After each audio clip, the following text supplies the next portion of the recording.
Oh, sugda nag sunblast ang among barko.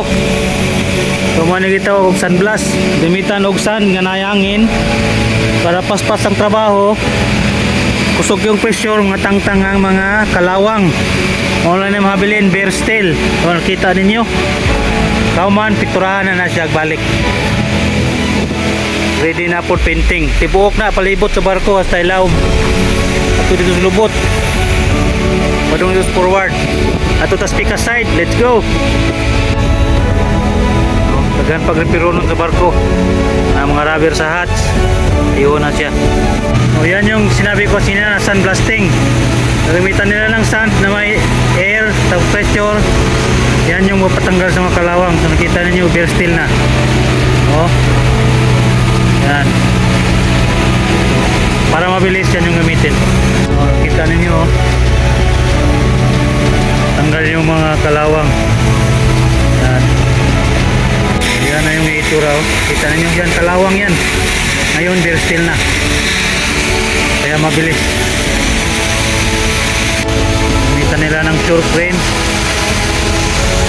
o safety harness. Gagalaw-galaw dyan. So mayroon din dito sa app umpisa ng sunblasting. So nakita nyo bilis no. Rota pa natin. Yan na yung magiging result ng sunblast. Yun, papunta doon sa buong barko. Magiging maganda na siya after pag mapinturahan na. Magiging banyo. So yan yung mga ginagawa sa dry dock. Kung nakita nyo tubig na yan dito, pag doon dry. So yung nakaharang yan, yan lang yung parang gate na watertight. Makapasok ng tubig. Mayroon man kunting tubig pero pinapump out din nila.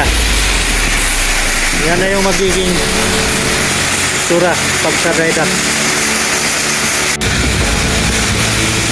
Yan.